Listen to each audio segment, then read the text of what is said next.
Welcome to Healing Whole, the podcast. I'm your host, Callie. I'm a certified personal trainer and fitness instructor. I also happen to be extremely passionate about holistic living. With close to 10 years of experience, I've worked with clients from all walks of life. I also know a healthy and holistic lifestyle can be a little overwhelming.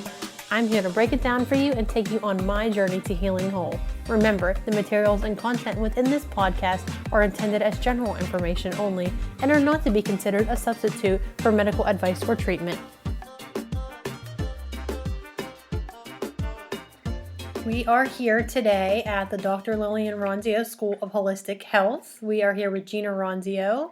That is a familiar name because she was with us on episode 3 when we were talking all about new moons, new beginnings, and manifestation. Today we're going to switch it up a little bit. I wanted to have her back on because it's the 10th episode and it's kind of like a cool thing that it's 10 episodes in. I wanted to have her back on so we could talk about the full moon and intuition. So we're going to start with intuition and then we'll move into what the full moon means and kind of just get into that. But first I want to ask, how are you doing? I'm great. How are you? Very good. How have things been since the last time we chatted? It's been very busy. Always growing every day, adding new things all the time.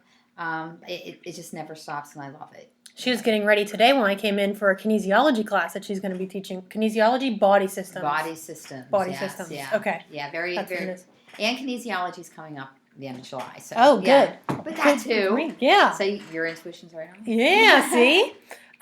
So normally I start out and ask, how did you get into this holistic way of life? But I already asked you that, so I don't need to ask you that again.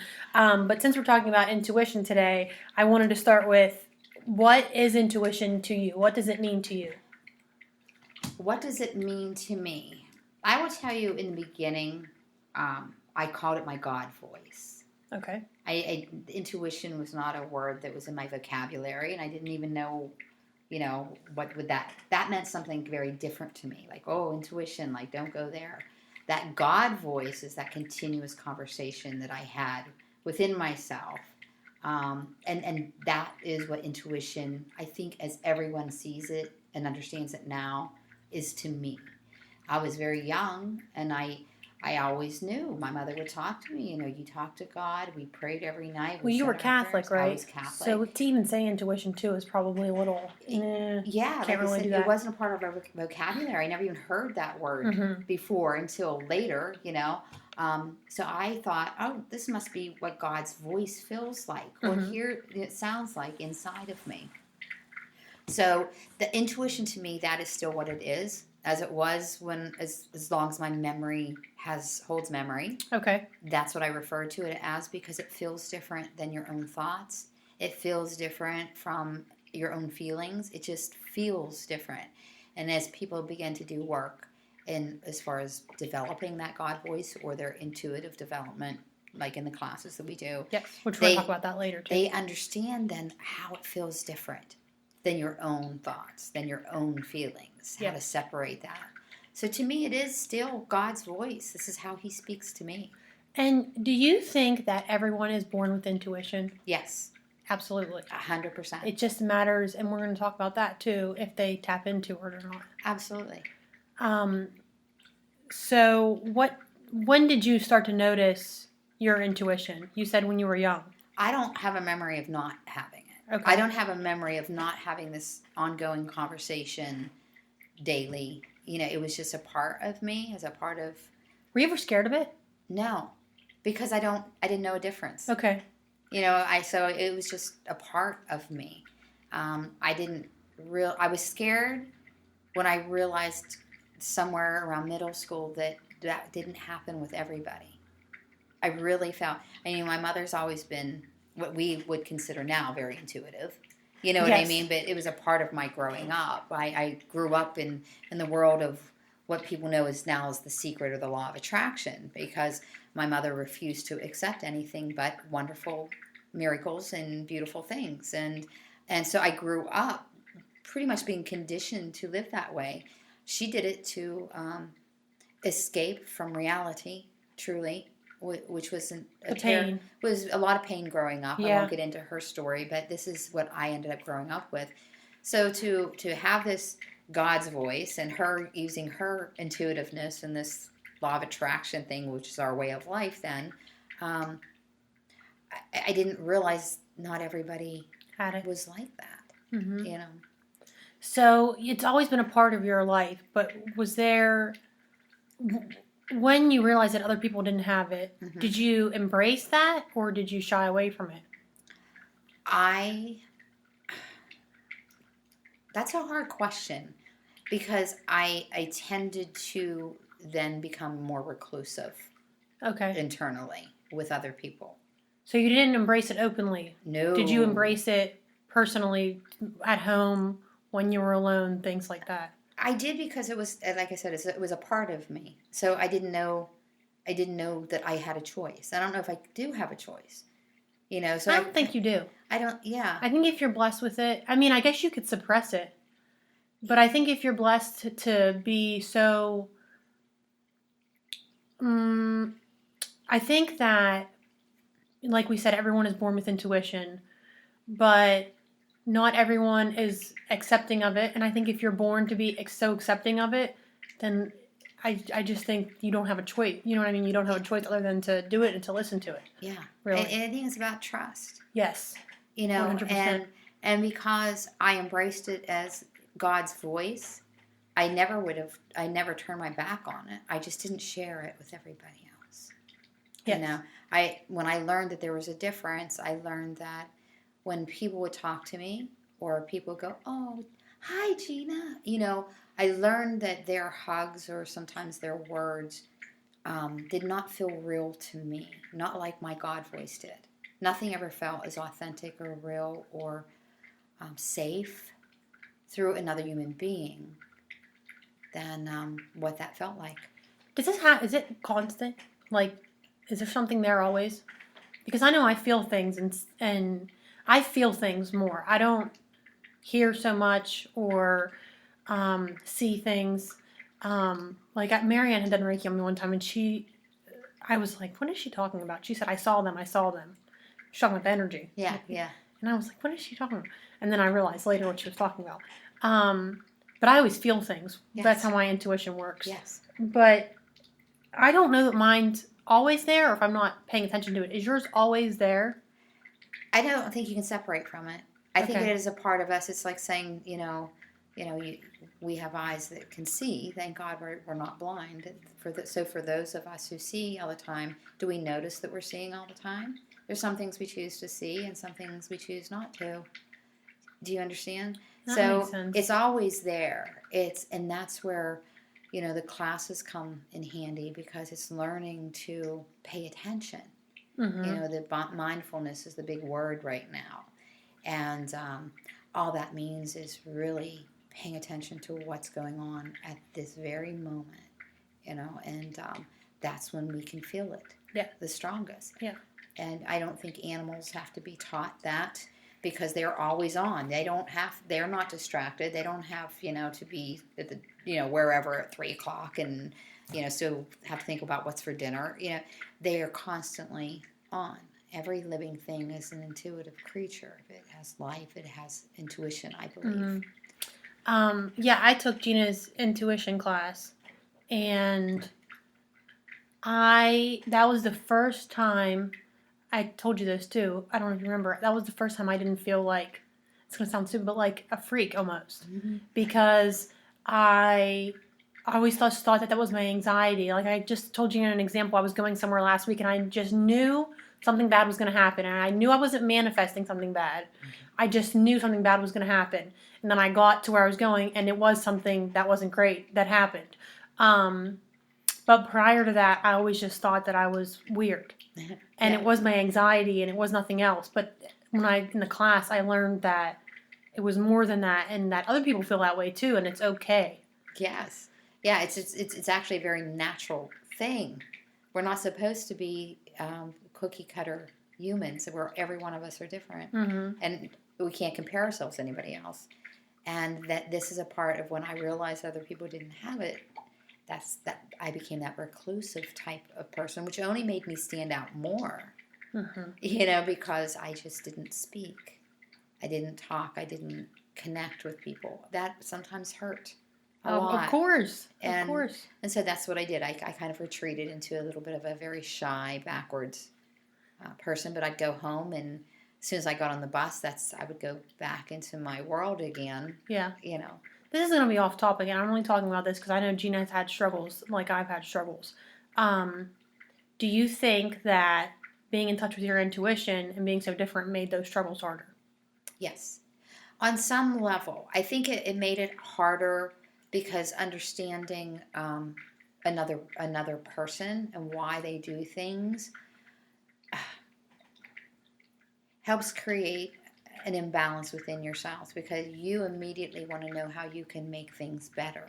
Mm-hmm. And it puts us into, we're very, I think, prone to go into a dysfunctional relationship where we become enablers to people who have problems, because we can feel where they're coming from and we feel their pain, and that's what they act out on. And that's where I believe that it became a problem. Mm-hmm. And when you can't fix them, that goes against now how we feel about ourselves. That we know what's going on, but we can't make them better. So what's wrong with us that we can't love them enough to show them really what love feels like? Yep. And what safety feels like? And so it becomes this really terrible merry-go-round that you don't realize until much later through a lot of life's experiences. And like I said, I didn't have a mentor. I didn't have somebody to really teach me. But when you realize that their emotions and how they feel is not your responsibility, it's really none of your business. It's not my circus, not my monkeys. Yeah. Is that what the saying is? Yes. And so it wasn't until really about in my 40s that I realized that if people come to me and open that door, then I will step through and help them.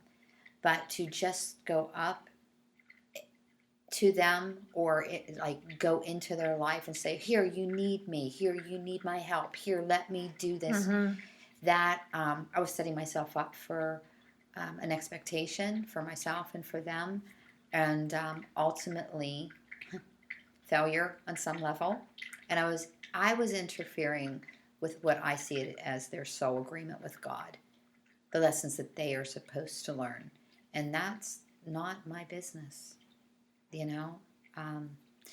So I found that, maybe stepping into the light and saying, you know what, this is who I am, and this is what I've always done, Mm-hmm. and I am not ashamed, and I know it's a blessing, and I think that it's just helped other people go, me too, me too, Yes, me too. 100% it has. It absolutely has. I never expected there to be 10 people in my class when I came to the first intuition class. I never expected that many people to think that they were intuitive. Right. And to have that was amazing. So that's absolutely, has to do with you opening up these doors for all of us. Yay. But I think that when we learned about it in class, boundaries are huge. Because I think as an empath, because you feel things so much more. Can you explain what an empath is? An empath. That is someone who easily accesses other people's emotions, pretty much. We can pick up, that they're feeling this or they're thinking that. Just being very empathic connects us to another person's energy, feeling it, understanding it, recognizing it, all of those things. Do you think that's just a natural thing to be an empath? Oh, yeah. I think intuitive and empath is pretty much the same thing. I don't know definitions. Like I said, I was never taught. Whatever but, you... Yeah. But I believe that they work on the same level, and some people are very ultimate sensitivities to empathic things.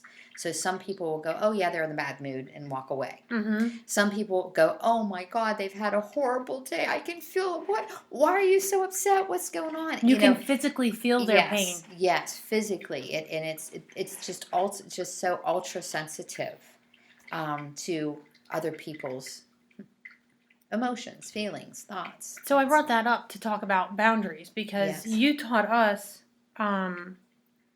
ways to set boundaries and to protect ourselves. Yes. Because it can be so painful being intuitive or an empath because I feel like you feel so much more and so intensely.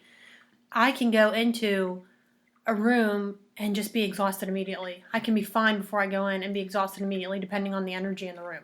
Yes. Like it can suck. I lived in New York City for a while, and I could just get on the subway and suck the life out of me because there's so much energy, and I couldn't handle it because I feel like I took it all on, and that's the thing when someone's in pain, especially someone I love. It's like I feel like I'm like physically having that pain. I can feel it.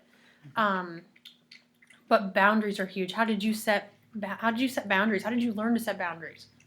Like I said, I think that just over time, I realized that the more you step in front of trains for people, as I call it, the more they expect you to be there. When they feel pain, then now it's your fault that they feel upset. It's your fault that they are sad. It's your fault that they... I found out by doing that in a very, your immediate circle, that if somebody broke something, Gina, you see what you did? You upset me so much. All of a sudden, because you become that for that person, you are now responsible for everything they feel. Just because we go, here, give that to me on an unconscious level. And that's how you begin setting boundaries, when you begin to understand that world of pain that you live in, you created. You take responsibility on for what your part was in creating that relationship. And it's then you begin to set boundaries, not because you're cold. I always say, Gina, feel it, don't absorb it. Feel it, don't absorb it. Like let it pass? Yeah. I release what doesn't belong to me. Yeah, like that. And, in the class, I tell you guys, if let it go. If it doesn't belong to you, let it go. I feel like since we took class, which was in the fall, I haven't absorbed as much. I don't let other people. I try to say it's not my business, Yeah. like you say, not my responsibility. And then also because you had said that, and my mother could have told me that a million times, and I would never listen. Course, yes. Someone else does. But the high expectations I put on myself and others is what usually causes the disappointment that I have and the anger. Yes. So taking that class and learning about my intuitive side, and then learning boundaries, I also learned to step back from the expectations that I had on people, and that helped with my boundaries. Yes, and it's not just something you learn once. You don't take a course. You know what I mean? You don't take the class and go, oh, good. I got this piece of paper that says I passed. I never have to do that again. That is a daily thing that you have to remind yourself. It is a daily thing. Sometimes an hourly thing, depending on where you are and who you're with. It's a constant. You have to constantly remind yourself. I teach you guys about the breathing and deep breath and releasing that way, and picturing the bubble of protection around you and grounding yourself. And sometimes I will do that maybe 100 times a day, not even exaggerating, because I need to remind myself. So it's not like I learned math and look, I got this certificate, now I can do algebra. Yeah. It really is something that just teaches you. You have to remind yourself all the time. The expectation thing, it's another thing. People that are extremely empathic or very sensitive empaths, it's just being aware of it. It is the key. And sometimes we're not aware of it until a week later. We'll go like, oh, dang it, this is what's wrong with me. I've been like the dump for this person all week. And I've allowed it because sometimes 100%. When they dump on us, we feel very important. And like you can help them and save them. Yes. It feeds our ego. Yes. It really makes us feel very good about ourselves. And there's a difference between helping somebody and being a dumping ground for their emotions. Yes, which is all about setting boundaries. It's like you said, it's over time. Yeah. Over time. And I'm sure as time goes, I'll get stronger and better with setting boundaries and it never protecting myself. Just don't ever expect it to ever be awesome. Yeah. Because it never is. We have to constantly, and just know that. Yeah. There's no graduation cap for this. Yeah. It's a daily thing. Funny because before you said that, I was sitting here thinking, Man, I'd like to take that intuition class again, actually. I'd like to take it again, just like for refresher, you know? I've had people take it a couple times. Yeah. You know, and so that's always open too, especially if you know what week we're doing what, and Yeah. you go, I want to come in and sit in on this one. Well, So I feel like now that I have an idea, I can experience it so much more. yes. And now that I'm more comfortable with it and I feel more accepting of it, I can experience so much more of the class. Yeah. So it would be like a totally different. It's like when you go see a movie the first time and you think you missed stuff, and then you go back and you watch it again, and it's like so much better. I feel like it'll be like that because I'll be able to just experience it a little bit differently. Yeah, and it's always open. I mean, I always open those classes to anybody that's previously taken it. So I always say, come in, sit down, hang out. You know, even have extra time for you to talk about your experiences and your growth and the things you've gone through. Yeah. That's important for other people to hear that. That's the real teacher, you know. So you do readings on people. Yeah, I guess there's not another word for it. Yeah. I call them spiritual consultations. I've called them a lot of things. I like that. Other people call them many things. I've been labeled so many things, it's scary. Do you think you're a psychic? No. Do you think you're a medium? Medium, by definition, is connecting to spirits. Okay. And identifying who you're connecting with. If that is the definition of medium, yes. Okay. It's always, again, out there in the world. I don't adhere myself to a label. No, or defining things like this is what it is, because I didn't grow up with that. So I never knew what to call myself. I knew I wasn't a fortune teller. I can't tell you, okay, on next Wednesday on this date you're going to see this person and do that. I connect to energy, and I feel and understand that. I think my job is to. I always think of myself as like. This human, and this was before GPS, but I'd say I see a map of where you're going and where you've been. Where you've been will never change. But I see you standing here on this map, and I see a road going over here, and it's up mountains and down valleys, and it's going to be very hard, but it's an option, and this is what I feel is going to happen on that road. If you go straight, this is what I see on that. There might be courses in education and more focused on career, and over here is, Are you doing this to me right now? I don't know. I don't know. I don't know. Because people say, why did you say that, Gina? You just said, I don't know, because it's all part of me. But I always see that, and I'll say, now the choice is up to you. God gives us the greatest ultimate gift. It's called free will. Mm-hmm. We can choose to do anything we want, and that's our personal gift. I can't tell you, you're going to do this, this, and this, because that's out of my control, and it's none of my business. I'm here to make the path a little clearer, kind of shine a light on the map for you, kind of give you highlights of what each road might look like. What you do with that is up to you. So I don't know. What do you call that? It's not a psychic. I don't exactly know what. I liked spiritual consultations. Yeah, because I think that was good. And because that's what I've always thought that I did. I always felt it was a very spiritual thing, not a fortune-telling type of palm reading thing. It's not, I don't do those things. I've never been to anybody else, but, I mean, from what I've heard from other people, you're much more authentic.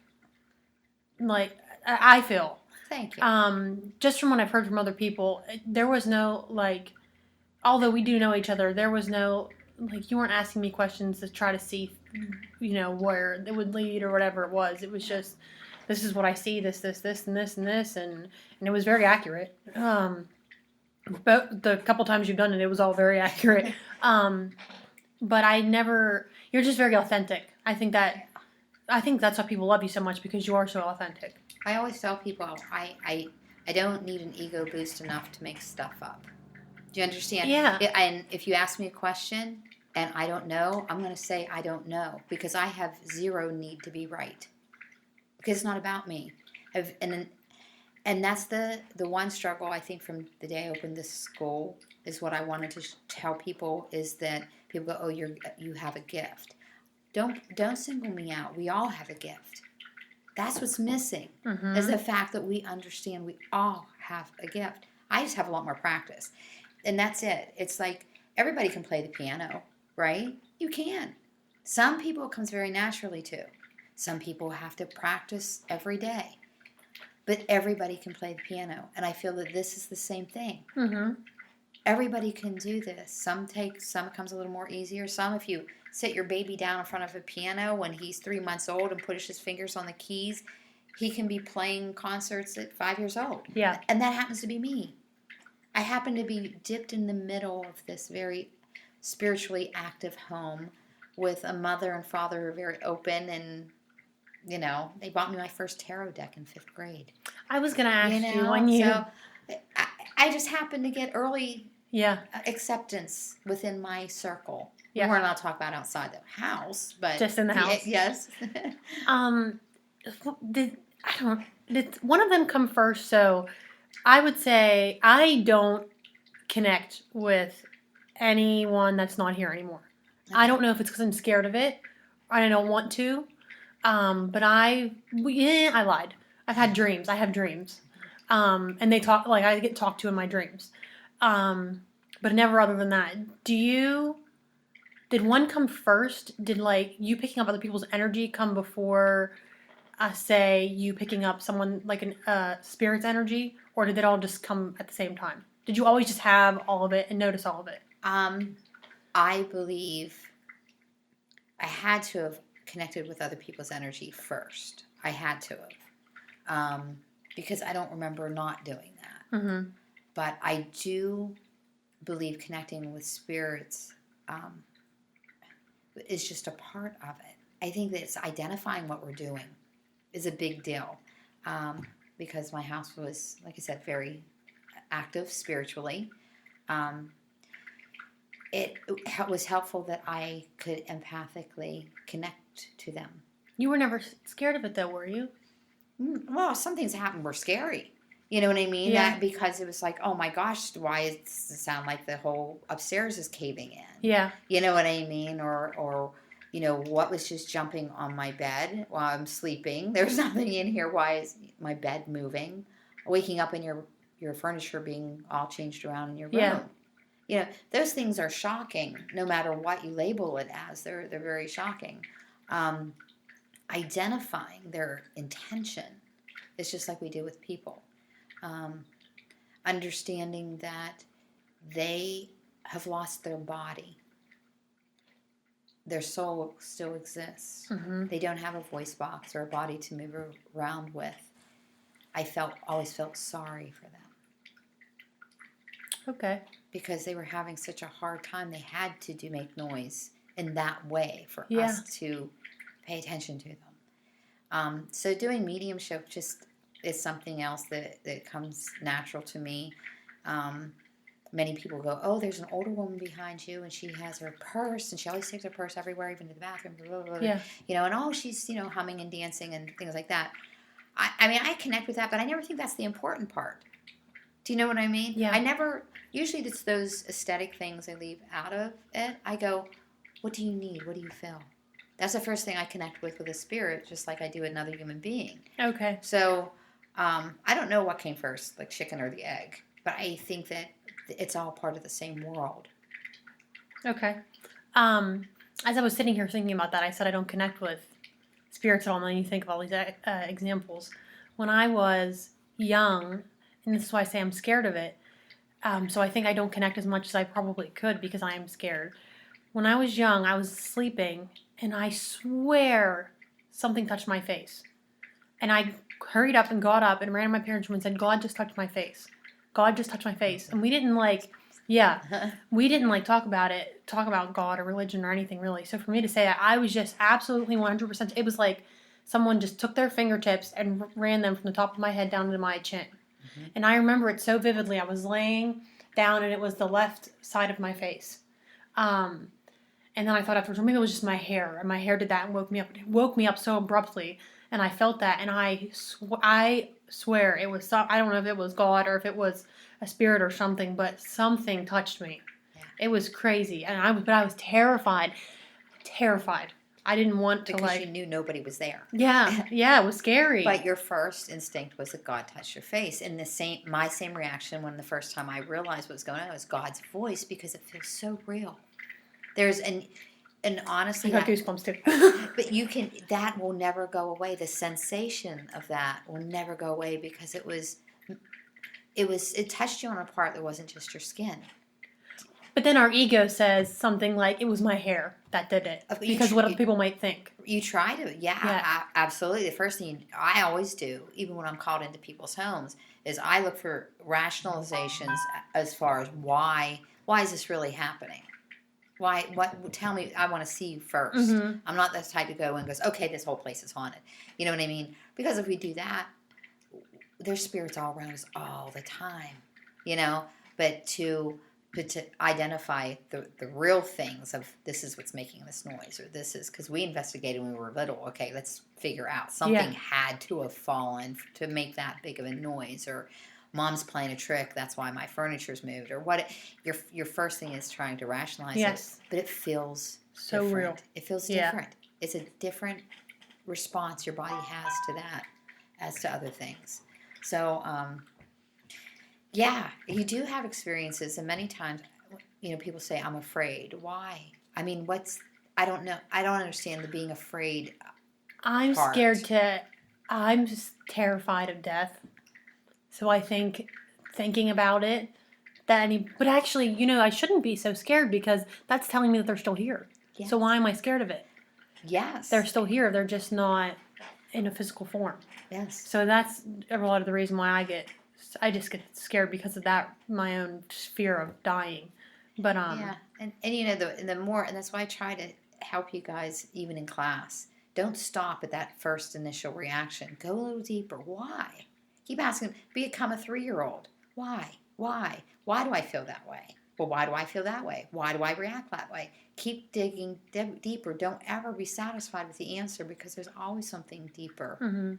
And then you figure out, I'm scared for nothing. Yes, true. This is putting you on the spot. Can you tell me a crazy story? About? Like something you were intuitive about. Like I'm just sitting here thinking about different, when we were in class, Joyce brought a watch in. We did psychometry is the feeling, right? Yeah. We were studying psychometry, and Joyce brought a watch in, and I felt the watch, and I got horrible chest pain, and I was like, oh gosh, this is awful. Put it down. Her grandfather or something, it was his watch, and he had a heart attack. Yeah. Like, just something, like, I'm thinking of these stories that I've been through. I want to hear something that has happened to you, if you can. If not, if it's too much. There's just so many. I mean, people ask me that. There's like 1,000 things just run through my brain. And I'm not one to hold on. I mean, I'm better with other people telling stories about what I tell them, because they remember, and I tend to not. Many times I'm in a consultation with somebody, I've always seen it as going to confession. But again, that's how my early training was. I wasn't trained about going to a reader or somebody who can't, you want to see. I was trained that the relationship between a priest and you, when you went to them, that was between you, them, and God, period. No one ever was to know. And so I've always treated those things like that. Also, I would never talk about it outside of that. If somebody else wanted to, or somebody said, oh, how Callie's reading go? I'm like, you're going to have to ask her. Yeah. But things with me personally, early on, I could name 100 things. Seeing what people go through at home. I remember a little girl in school. I'll tell you, my first crazy experience that I have a vivid memory of. Little boy I had a crush on lived down the road from my grandmother. And this is before I could ride a bike. Okay. I'm probably 6 or 7. He's probably 8 or 9, because he's one of the older boys. Older man. Yeah. Mm.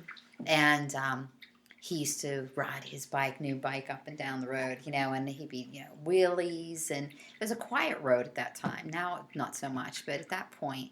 And I would sit out on the porch, and he'd come by and look at me or pretend not to. And it was every time I'd go over, I couldn't wait for him to come by. And so I kind of knew his mom and dad because they come looking for him down the road when they couldn't find him. And he'd play with my brother, but always stare at me and, show off.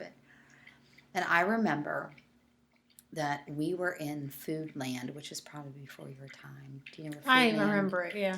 It's over where the little workout place is behind. Snap Fitness. Yes. That's where that used to be the old Foodland. Mom had run in to Foodland. I'll try to make this very short. Oh, you're fine. Mom ran into Foodland and left Terry and I in the car. Terry's Gina's brother. He's my older brother. Mom was in her nursing uniform, so she must have picked us up from school and went straight to Foodland, after she got off work and then going home. I don't remember that part, just the fact that she left us in the car. And Terry can't do that now. No. It was the 70s, so anything went then. Yeah. But I was in the car, and I looked out of the passenger window, and I saw his mom and his dad getting out of the car next to me. His sister got out of the other side of the car by somebody I didn't know. But as his mother and father got out of the car, I saw the father, put his arms around the mom, and she was almost following her, like her knees were buckling, and he was holding her up as she was sobbing. And I remember tapping on the window, knocking on the window to get their attention. Like, hi, because that was my first response is, look, hi, how are you? Then I noticed what they were going through. Then I started really banging on the window because I couldn't figure out why she was crying so hard and why were they going into Foodland like that. So my mother ended up coming out of the store. They went into, I guess, Foodland. They walked away. They didn't see me. I was very upset. I told my mom I just saw his mom and dad go, and his mom was crying, and as they were upset, went home. My grandmother called, and he was killed on his bicycle. They were never at Foodland. I don't know where they were walking to. I don't know where they were actually going into a hospital somewhere. You just saw it. I saw them, and my mother's like, I didn't see them. Guys, I was like, did you see them walk in? No, I didn't see them. Threw the groceries in, off to, what do we have for dinner? They were right there. How come you didn't see them walk in as you were walking out? I didn't understand it until much later. But then I realized that it was my first time that I had a truly vivid experience as far as, I don't even know, what would you call that? I don't even know what that's called. I'm sure there's a word out there, all these people that read a million books to figure this stuff out. Yeah, I don't know what you would call that either. But that was my first of many, many experiences of participating in somebody's life without actually being there, being like watching it happen. And I would get things like that all the time in school, where I would literally be in somebody's living room or in their life.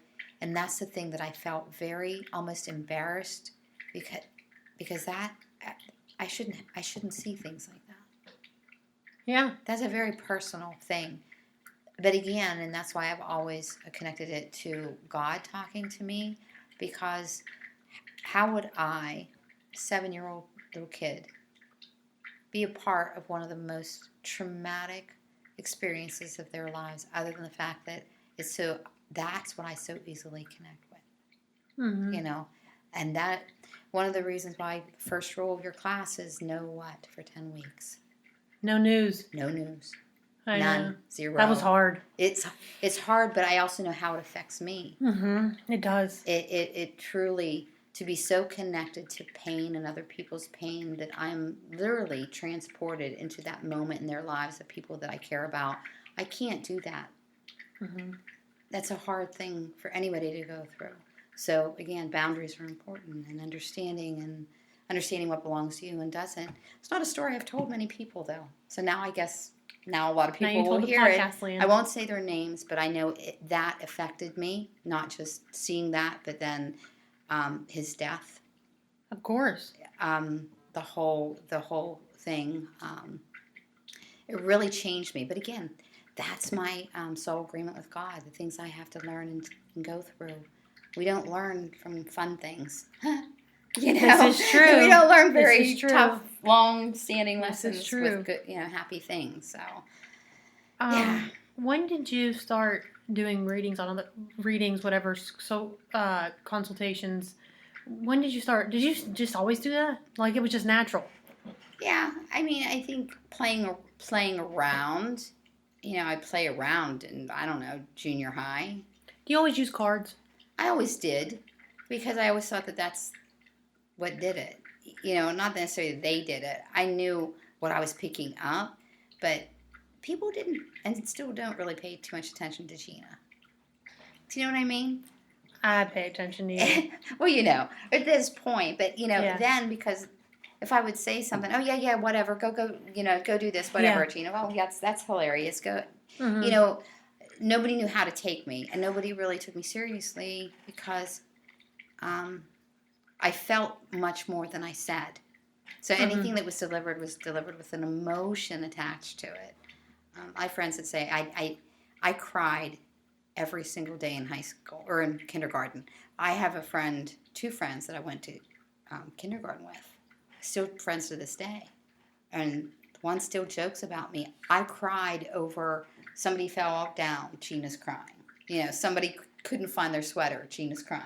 I felt everybody's Oh, everything. okay. So I always felt like I needed something that was more important than me, that drew their attention away from Gina, because, and really, I'm not important. What's important is the message. Yes. So for people to go, oh, the cards, and people still do that. Yeah. Oh, you're going to put out the cards. Yes, I'll put out the cards. They're just the way you connect. It is. It's a tool. Yes, it's a tool. So tools they're not what makes you intuitive. You're intuitive, and the tools assist in that. Yes. Say things like pendulums and cards. Yes. You just happen to use cards. You use pendulums often though too, don't you? That was my first way to connect with and get a guaranteed understanding, very simplified understanding of the energy around me is pendulum. Okay. And I've always used that with everything that's in my holistic world also. Yeah. My nutrition world also. I use it to gauge people's physical side, and also that intuitive spirit identification and connection too. So everything's a tool, and it's like, what makes you an artist? Are you an artist if you don't have a paintbrush and a? That's a good way to put it. Those things are still there, but you have that medium for seeing it, for somebody else seeing and experience it. Sometimes you need that tool, in order to create it for another person to see or feel. Or yes, hear. Definitely. Yeah. So besides doing the intuition class, which everyone should do because it's amazing, what's like a way? If I didn't take the intuition class, what would be a way for me to tap into my intuition?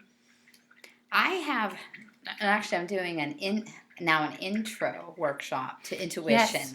And I'm doing that, and I'm going to be doing an intro to mediumship also, because it's a very different thing. It's a very different way of connecting, subtly, but at how it's received.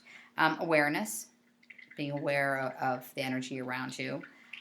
Everybody's sensitive, but really paying attention to the sensitivity. Being mindful. Yes, and an open mind too.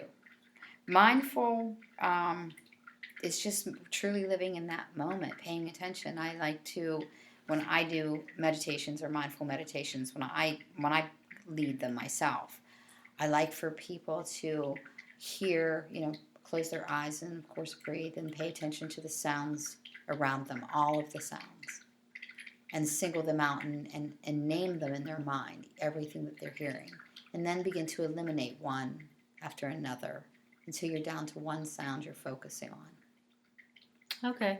And I like that. It's really amazing because we don't pay attention to how much is bombarding our sensitivities all the time. And when you begin to close your eyes and name everything around you, then eliminate them until you focus on one, and then you almost become one with that sound within you and the emotions and feelings it's creating within you. Mm-hmm. That's pretty much what mindfulness is, because as you do that, you step back further and further away from your thoughts, which are mostly what we did yesterday, what we got to do tomorrow, where we have to go today, The craziness. Yes, so we miss this moment, and that's when we connect. We truly do connect, not thinking about. The brain will interfere with our intuition 100%. Mm-hmm. You can't think and feel those things at the same time. You have to feel it and then maybe think about it. But as you're picking things up, it's a whole separate way than thinking. Thinking will build a wall right around your intuitive self. So being in the present moment and allowing those feelings to come. Yes, without thinking, just... Well, you said, what's the first thing that comes to your mind when we were practicing with the cards? Yes. What's the first thing that comes to your mind? Don't question it. Yes. That's it. So trusting that is huge. Yeah. And we don't have time to judge what's going to come out of our mouth. Or That's think hard. about how other people are going to feel about that.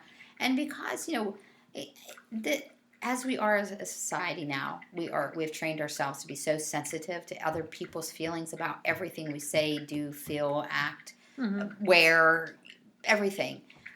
We have become so guarded. It's really affected us on an emotional level because we don't feel safe to be authentic anywhere in our life because we might offend somebody. I don't have time for that. I probably offend a lot of people because I tend to, when I do talk to them, it just, however it comes out, it comes out. Yeah. If I say, I gotta go pee, my mother go, Gina, we use the restroom. We don't, Oh, I don't say that either. That's right. Yeah. But as I feel it and think it, I tend to say it because I have to train myself to do that. Because people can feel if it's a story or performance or if it's truly something that's coming out in that way. So you have to train yourself not to think about it when you're in that type of a setting, when you're truly trying to help somebody. You're going to say things that are off. But if you're talking to somebody who wants help and knows where you're coming from, you don't have to explain yourself. Yeah. You don't. And that's a wonderful way to be. And that's why I try to bring all of you in your classes together, to have at least a group that you can go to and go, and know you're not judged. Know that this is about your travels and your lessons and your soul journey, and vice versa. Yeah. So to not think is number one. Not think about it. Just whatever it is, it is. Unedited, this is what it is. Okay. So to segue sort of into the full moon. Yes. Because this podcast will come out the Tuesday, I believe, prior to the full moon. Okay. Is it stronger? Is your intuition stronger on the full moon? Sometimes they're deeper. Sometimes it's more like you have a sunburn intuitively. Okay. You know what I mean? I like that, yeah. So everything, how when you have a sunburn, you just get, or even a burn, baking something, you burn your arm, and every time it gets anywhere near heat, you can feel it before you touch it. Yes. That's kind of how it gets. Okay. So it gets bigger. You feel it stronger. You might react bigger to it. You can always but the full moon kind of makes it in your face. Because there's so much energy from it. Yes. Okay. The pull is much stronger. So, what does the full moon? So we said the new moon represents new beginnings. The full moon represents what? New moon is more about new beginnings, and the full moon is endings. Letting things go, releasing things that no longer serve you well, serve your life.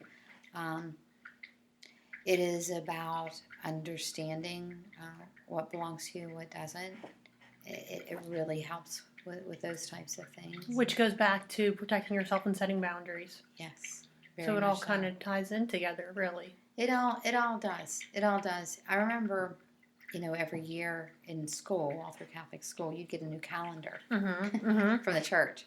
And I remember the first time I was on the bus, and I didn't talk again to a lot of people. But I remember I was looking through the calendar, and I was like, why are there moons on the calendar? And I realized that then it must be okay for how I feel connected to the moon, because with the Catholic Church, they mark the full moon every month on the calendar. Yeah. And to me, it's always been about, God's reminder about balance in our life. And there's, we get a chance tomorrow just like today or next month. There's always cycles. That's why I love new moons. Yeah. I like full moons too, but I connect more with new moons. I don't know what it is. I just love I do a little vision board every new moon. Like, I just love doing that. I love the full moon fires. So Yeah. what do you do for full moons here at the school? Full moons here, pretty simple. It really is simplified. I've tried to narrow it down and make it into a group activity because something I always just did myself personally, very privately. I think a lot of people probably do it, and they don't even realize that they're doing, I believe that. I really do, because your emotions are very high, and it's a lot about release, and we do that naturally, through nature. Creates this atmosphere when you're sensitive to just release things because everything's felt. And so, again, I think God's a genius how he created the energy. But here, I have when people come, I tell them a little bit about maybe my experience, what full moon is to me, what that full moon represents every month. Because they're always different. Yes, they're all named different by different civilizations and different religions and different indigenous peoples of many, many different countries. And I'm an aesthetic type person where I don't practice one thing. I take things that feel right to me, and that has become a part of my life. And if it feels right, it feels positive, and it feeds my soul, that's what I do.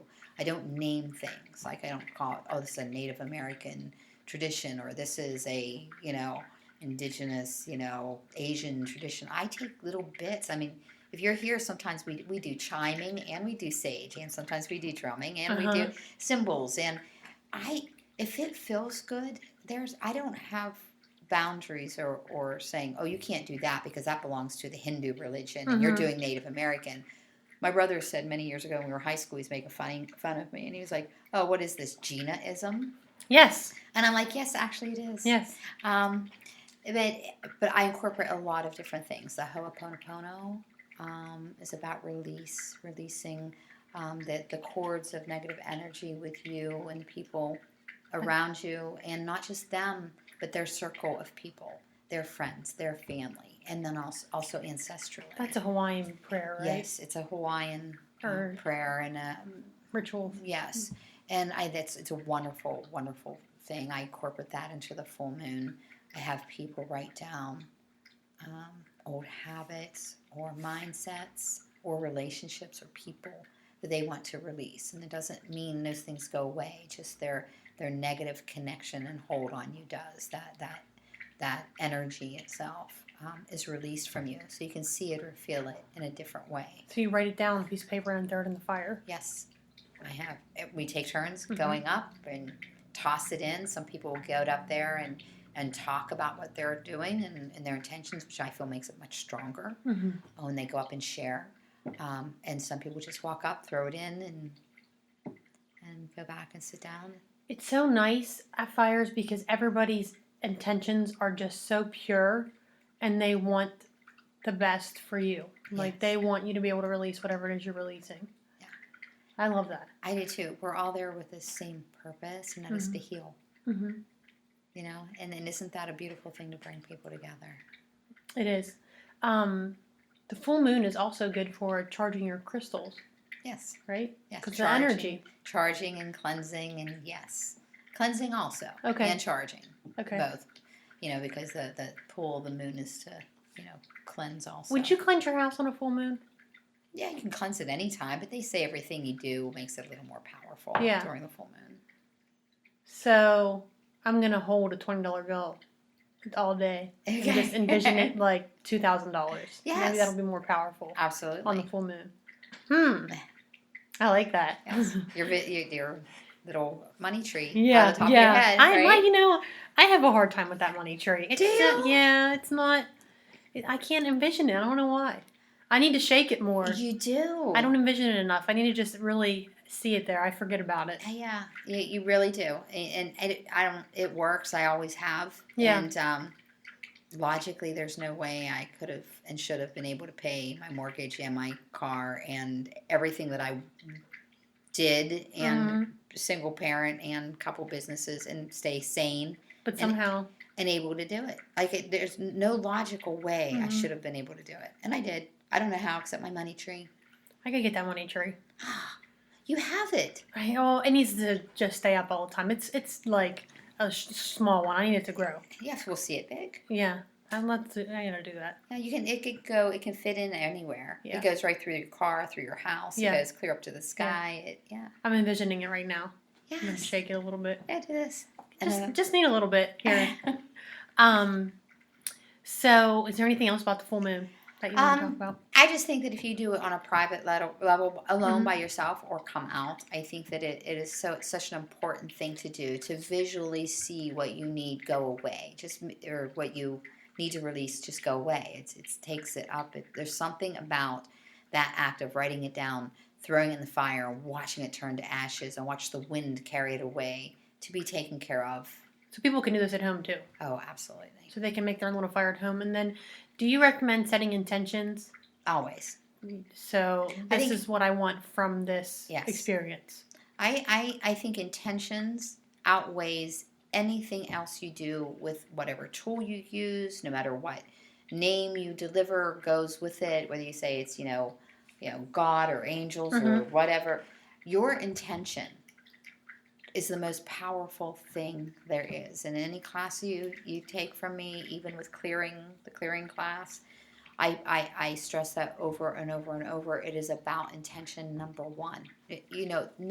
Nothing else matters, because you can go in there and go through all the motions and say all the words and have the flowy dresses and all the bright crystals and know the names of all of them. And if your intention is to show people how wonderful you are, it's not going to do a dang thing for helping them. Mm-hmm. If your intention is for, I don't know, making sure you get all the words in the prayer right, if that's where your focus is, it's not going to help with the healing of that space or the healing of that person. Your intention, number one. It doesn't matter if you forget words. It doesn't matter if you go north first and didn't go east first, or you wore the wrong color.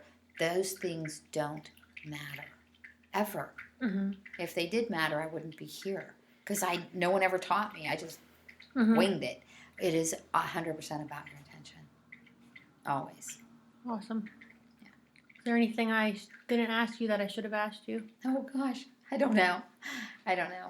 Is there anything you want to know that I forgot to say? I think you got everything. You want to tell me where people can find you at? Yes, they can go to ronzioschool.com. Okay. Anytime. The website's up. We have our upcoming events. We have Paint and Sip, which is, I think, next week, which is a new thing that we're doing. That's fun. One of my students is now doing that. She lost her job, and I'm like, hey, let's do it here. It'll be fun. So we're doing that. There's something called a Nurturing Touch for the Dying, NTD technique.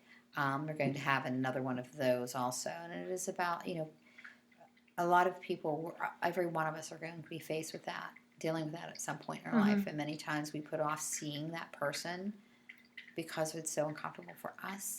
Knowing how to go to see a person who's on their way leaving this world, understanding how to touch them. And it's okay to touch them. That's so important for healing. And, okay. We have the full moon healing release. When is that? That is on June 16th. That's the full moon. That's the full moon. Okay. And then we have the summer solstice celebration, which is the 21st, which is going to be a lot of fun. See what we have. I already saw them. Did you? For the, what do you call that? A headband? Flower wreath. I don't know. Just pretty. A crown. It's a crown. It's a crown. It's a crown. And we're going to be bringing in each direction who's going to bring, bestowing gifts upon us, and just kind of incorporating, like I always do, little pieces from different I love the summer solstice celebration. It's awesome. Yeah, it's so fun. And that is going to be the 21st. And of course, we have meditations every other Monday night. Here, we have the aura photography coming up. And tell me what that is. Aura photography, we study about auras, and we all have a different energy around us. And some people can see that energy. They call it auras. And the color of the aura represents a lot about what's going on with you right then, whether you're in a very spiritual place or a health place or what emotion's coming out. And so this is a special camera that can take pictures of those colors, and she prints out an explanation for what it is she's she sees, or the interpretation of that. Yeah. So we also that is going to be, and I don't know if that's filled up or not. So they're going to have to check and see. That is going to be July 9th. Okay. Then we have a trip to Lilydale coming. A lot of fun. That's going to be, that's up. If you have any questions you have, you can just go to the website, which is ronzioschool.com, or message us on Facebook. And then there's an Instagram as well, and it's all Ronzio School. Yeah, all Ronzio School. Yeah. Or stop in Tuesdays and Thursdays between 1 and 5. Beginning at the end of the month, we're going to have evening hours on Wednesdays, so watch Facebook for that. So That's people exciting.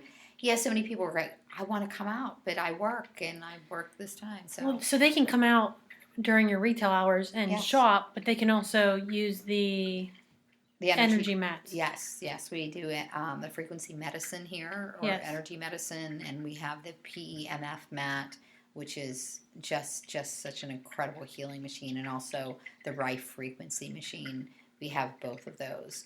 You can go onto the website, make an appointment to see me. There's also, if you want to make an appointment to use the mats, have Reiki, reflexology. There's a lot of services. Variety. Services you can sign up for. Yeah. Awesome. Yay. Very nice. Well, thank you for joining me today. Oh, thank you. Always so much fun. I could go on and on. I know. It's so fun. Thank you guys for joining us and learning all about intuition today and the full moon. We will see you next time. Have a great one.